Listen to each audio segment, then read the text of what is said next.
क्या आप जानते हैं कि अभी दूसरी लॉकडाउन में डेल्टा के नाम से वायरस आया था?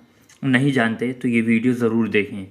अभी कुछ दिनों पहले अप्रैल में जो वायरस आया था, जिसमें दूसरा लॉकडाउन घोषित कर दिया गया था, उस वायरस को सब लोगों ने इंडियन वेरिएंट का नाम दे दिया था। उस वायरस को इंडियन वेरिएंट के नाम से बोलने लगे थे, क्योंकि वो कोरोना वायरस का वेरिएंट सबसे पहले इंडिया में ही पाया गया था और वो वायरस काफ़ी ज़्यादा घातक साबित हुआ था।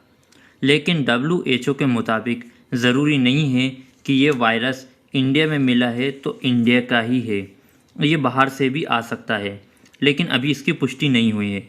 लेकिन कोरोना की दूसरी लहर में ये बवाल उठा था कि जो वेरिएंट जिस देश में पाया जा रहा है उसे उसी देश के नाम से वेरिएंट घोषित कर रहे हैं।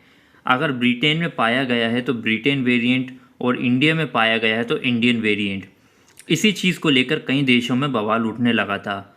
इसी को देखते हुए WHO, जो वर्ल्ड हेल्थ ऑर्गेनाइजेशन है, उसने सभी वेरिएंट के नाम ग्रीक वर्ड के हिसाब से रख दिए और इसी हिसाब से जो दूसरी लहर में नया वेरिएंट इंडिया में पाया गया था उसका नाम डेल्टा वायरस रख दिया गया। WHO ने उस वक्त इंडिया के दो वेरिएंट के नाम रखे। पहला B.1.617.1 वेरिएंट, ये वायरस के वेरिएंट का साइंटिफिक नेम है, इसका नाम कप्पा रखा गया।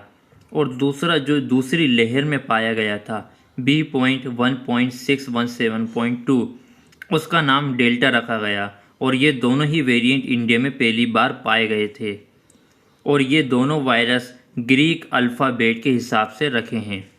लेकिन एक सवाल ये भी उठा है कि इन वेरिएंट का नाम देने की क्या ज़रूरत थी।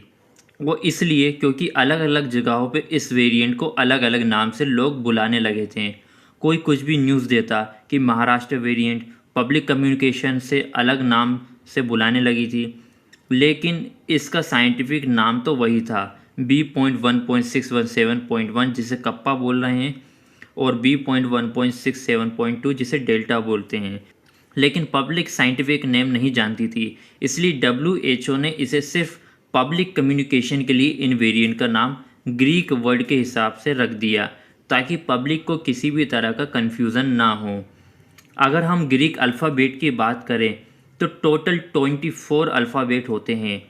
यहाँ पर आप देख सकते हैं इसी के नाम से सभी वेरिएंट का नाम रखा है और ज़्यादातर उन्हीं वेरिएंट का नाम रखा जा रहा है जो सबसे ज़्यादा घातक है, जिससे नंबर ऑफ डेथ ज़्यादा बढ़ रही है। अगर अब हम दूसरे वेरिएंट की बात करें तो पहला है अल्फ़ा, जो सबसे पहली बार UK में पाया गया था, यूनाइटेड किंगडम में। तो ये सबसे पहली बार 18 दिसंबर 2020 में पाया गया था, जिसका साइंटिफिक नेम है B.1.1.7, ये इसका साइंटिफिक नेम है। दूसरा है बीटा वेरिएंट, जो साउथ अफ्रीका में पाया गया था और ये वायरस भी 18 दिसंबर 2020 में पहली बार पाया गया। कहाँ पर? साउथ अफ्रीका में। और अब बात करते हैं हमारी कंट्री की, तो डेल्टा वायरस जो सबसे पहले अपनी ही कंट्री में पाया गया था, देखिए यहाँ पर डेट भी लिखी हुई है, VOI 4 अप्रैल 2021 और VOC 11 मई 2021। ये VOI और VOC क्या है? सो गाइस, VOI का मतलब है वेरिएंट ऑफ इंटरेस्ट, मतलब कि ये वायरस का सबसे पहले पता चला था। कब पता चला था? 4 अप्रैल 2021 को। एंड B.1.6172 के बारे में। और VOC का मतलब है कि वेरिएंट ऑफ कंसर्न, मतलब ये कंसर्न में आ गया था WHO के, तब इसका नाम डेल्टा रखा गया था। तो ये तो डेल्टा वायरस के नाम से जुड़ी कुछ इंपॉर्टेंट इन्फॉर्मेशन थी। ऐसी ही इंपॉर्टेंट इन्फॉर्मेशन के लिए मेडिसिनल 24 द मेडिकल चैनल को सब्सक्राइब कर लीजिए।